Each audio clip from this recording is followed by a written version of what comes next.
The dropping of the Trump strategist Steve Bannon from a festival organised by the liberal New Yorker magazine was greeted by the man himself as gutless. He'd been booked, he explained, 7 months earlier. Why this sudden change of heart? The response, it seems, was to celebrity pressure. Jim Carrey was amongst those who refused to attend if he was speaking alongside. Others agreed it was platforming hate. A man they believed to be supporting neo-fascists should have no place at a mainstream festival. Newsnight faced its own questions about Bannon when we became the first UK broadcaster to interview him on air. Why do you go around the world befriending fascists? If you look at the policies of Donald Trump, okay, anybody, Martin Luther King would be proud of him, of what he's done for the black and Hispanic community for jobs. There were viewers who found it distasteful, felt we hadn't been tough enough. Others thought we showed a liberal bias, spent too long talking about race. 6 million dead! Never again! Auschwitz! Never again! The boundaries of free speech have always been contentious. Look at the 2009 furore when the BBC invited BNP leader Nick Griffin onto Question Time. Police protect the Nazis! I am not a Nazi. I never have been. But in the politically polarised multimedia age of 2018, does the mainstream media owe it to society to include a broader range of views? Or is the normalisation of what some believe extreme too much of a risk to take? Well, we're joined now by the Spike columnist Ella Whelan and by the writer Laurie Penny, who has pulled out The Economist's Open Future Festival herself because Steve Bannon will also be a guest. I'm going to start with you for that reason, Laurie. We heard from Zanny Minton-Meadows, she's the Economist editor tonight, explaining why the festival was going ahead, why Steve Bannon was invited, about espousing, you know, liberal values, pluralist values. Why did you feel that you didn't want to attend? Well, as soon as I heard that Steve Bannon was going to be appearing at the festival, actually directly after my panel, I felt that I couldn't, in good conscience, appear with somebody who, I think the only word to describe a man like that is fascist. He is a open and proud nationalist. He uses the term. He told the National Front that racist. He wouldn't call himself a fascist. An economic nationalist. So why, I would describe him as a fascist. In what sense? He doesn't rally violence against people. He is anti-democratic. He literally said he wishes to destroy the state, and he's put in place policies, and he has been the architect of policies which have.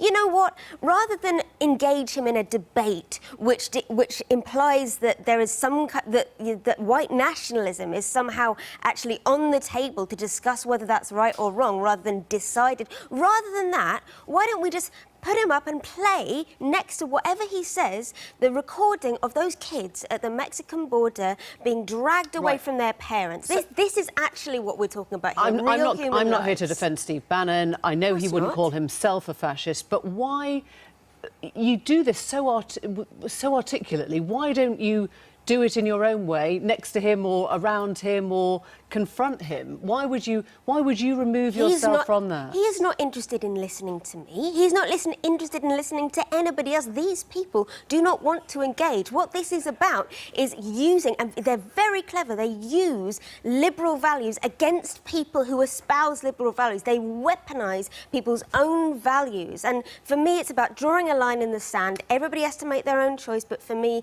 this is where I stand. I am an anti-fascist.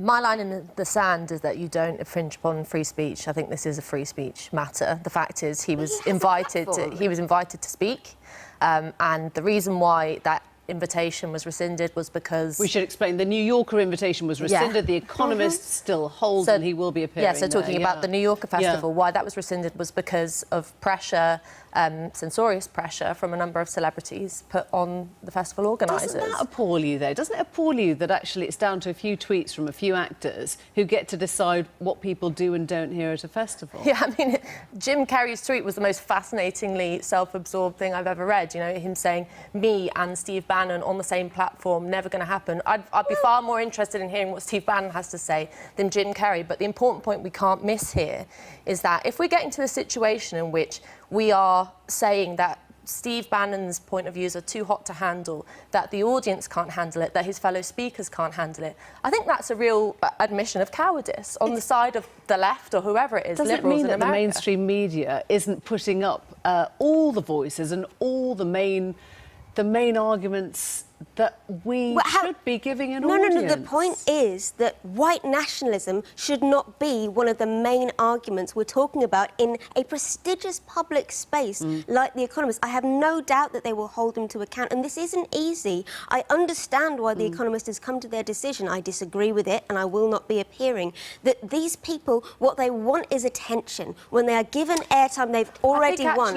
I think actually what you want is attention, Lauren. I think the people who are boycotting this want is an attention. It's a kind of virtue singling process. It doesn't really do anything to combat the But you Steve have to Bannon draw your policy. own line at some point. I mean, No, it Laurie doesn't. Penny's made the point that you don't need to hear what white nationalists think. You know, if we were doing a actually discussion about race, you wouldn't need to get a racist on. If you were doing one about domestic No, abuse, you you wouldn't wouldn't. need to get a wife beater on. I mean, there is a limit to You how many wouldn't, but, times I mean, you have to hear the same argument. I'm heard like them you. before. Hang on, Laurie. I'm like you. I'm no fan of Steve Bannon, but I would question the idea that he's a fascist. I think that the word fascist gets thrown around too much, and the seriousness of fascism is being kind of called into question here by labelling him that.